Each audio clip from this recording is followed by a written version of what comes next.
You think your partner picks up their phone in the middle of your sentence because something more interesting is happening on it. Researchers strapped cameras to people and filmed the gesture. 9 times out of 10, nothing was happening on it at all. Nobody texted, nobody called. The screen was quiet. That one finding changes what that moment actually is and what you should do about it. You know the exact second. You are telling them about your day. Something real, not small talk. And their eyes drop. Just a couple of inches. The thumb does that little swipe that takes under 2 seconds. And then they say the sentence. Keep going. I am listening. And you do keep going, but something in you has already left the room. You finish the story faster than you meant to. You cut the ending. And then you tell yourself you are being sensitive about a phone. You are not. We're going to prove that with real research. But first, we have to take something away from you. Because the story you are telling yourself about that moment is wrong in a way that matters. At the London School of Economics, researchers Maxi Heitmeyer and Sadi Lahlu did something most phone studies never do. They did not ask people how much they use their phones, because people are terrible at answering that. They gave 37 participants small wearable cameras and filmed them living their actual lives. Over 200 hours of footage, published in the journal Computers and Human Behavior in 2021. The first number is the one everybody quotes. People engaged with their phones roughly every 5 minutes. The second number is the one that should change your evening. 89% of those phone interactions were started by the user. Only 11% were triggered by an alert. Sit with that. 9 out of 10 times, the phone comes out. The phone did not ask for it. Watching their own footage, participants were stunned. One said, "I do not even remember picking it up." So the thing you have been quietly competing with does not exist. There is no rival on the other end, no better conversation you are losing to. When your partner reaches for that phone mid-sentence, they are reaching for nothing, and they do not know their hand moved. Which should make you feel better. It doesn't, and there is a reason. Here's where relationship gurus get it exactly backwards. They tell you to fight the phone. The research says the phone is not what's hurting you. At Baylor University, James Roberts and Meredith David built the first real measure of this behavior and named it Phubbing, phone plus snubbing, published in Computers and Human Behavior in 2016. Out of a sample of 143 people in romantic relationships, 70% said cell phones interfered with time with their partner. Sometimes, often, very often, or all the time. But look at what they found about the damage, because this part always gets skipped. Phubbing did not lower relationship satisfaction directly. Phubbing predicted conflict about the phone, and conflict about the phone predicted lower relationship satisfaction, which predicted lower life satisfaction, which predicted more depressive symptoms. Read that chain again. The phone is not the wound.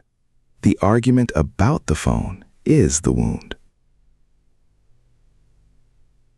And there was a moderator. People higher in attachment anxiety, who already carry a low hum of fear about being left, had significantly more conflict when they were phubbed. Same behavior from the partner. Bigger crater. So if this hits you harder than it hits your friends, that is not weakness. That is measured. The same year, at Brigham Young University, Brandon McDaniel and Sarah Coyne surveyed 143 married or cohabiting women and coined another word, technoference, the everyday interruption of couple life by devices. Most of those women said technology routinely interrupted their conversations, their meals, their time together, and more technoference tracked with more conflict and lower satisfaction. That study is correlational, and it only surveyed women, and I am telling you that because it matters. Now let us deal with the sentence. Keep going, I am listening. Is that a lie? Neurologically, mostly yes, and not on purpose. In 2009, Sophie Leroy at the University of Minnesota published work in organizational behavior and human decision processes on something she called attention residue. When you switch from one task to another, part of your attention stays stuck on the first one. It does not follow you. It lingers. And the residue is worst when the first task was left unfinished. A phone is an unfinished task machine, a half-read message, a badge that has not been cleared. So that is not just a 2-second glance. It is a glance that leaves a piece of their attention parked on that screen while you are still talking. They believe they are listening. They are hearing your words with a brain that is partly still on the other side of the glass. So when you feel like they got quieter after they look down, you are not imagining it.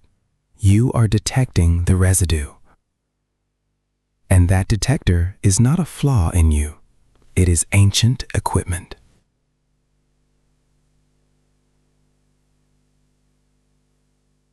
Here's the part that gave me chills. In the 1970s, developmental psychologist Ed Tronick ran one of the most famous experiments in psychology, the still face. A mother plays with her baby, warm and responsive. Then, on cue, she goes blank. Neutral face. Nothing. The baby escalates immediately. It smiles harder. It points. It shrieks. It reaches. And when the face does not come back, the baby collapses inward, turns away, and shuts down in about 2 minutes. Now, the 2018 version. In the journal Developmental Science, Myruski and colleagues rebuilt the still face with one change. The mother does not go blank on cue. The mother picks up her phone. Same result. During the phone phase, the babies increased their bids for attention. Negative emotion went up. Positive emotion went down. Infants read a parent absorbed in a screen the same way they read a dead face. Which means this: before you could speak, before you had a word for loneliness, you already had a system that scans a face for signs that someone is home. It does not switch off when you turn 25 and get a mortgage. So when the person you love goes screen blank at dinner, you are not being needy. You are running software written before language existed, doing exactly what it was built to do. Now the honest part, because this is where I am supposed to oversell, and I am not going to. In 2013, Andrew Przylski and Netta Weinstein at the University of Essex published a famous study claiming the mere presence of a phone on the table, untouched, lowered closeness and conversation quality. You have seen it quoted everywhere. It has not held up cleanly. Later replication attempts, including work by Crowley and colleagues in 2018, did not find that effect reliably, especially among people who grew up with phones everywhere. The related brain drain finding is contested by a recent meta-analysis too. So no, I cannot tell you the phone lying face down on your table is poisoning your dinner. That science is disputed, and anyone who tells you otherwise is selling something. What survives the argument is not the object. It is the gesture. Not the phone sitting there.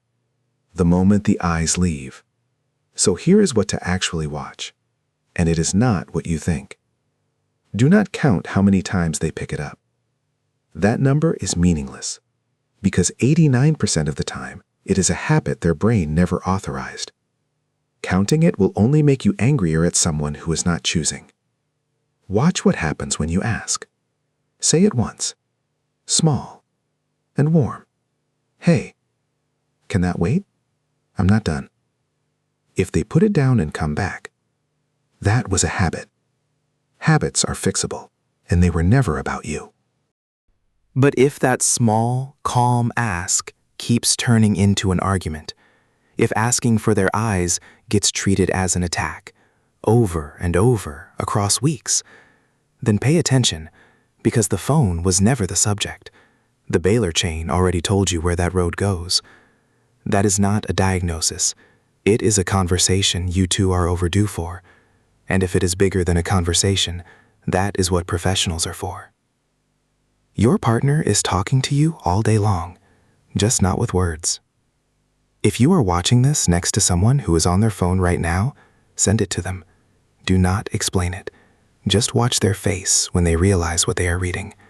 And tell me in the comments, what is the exact thing your partner does with their phone that drives you quietly insane?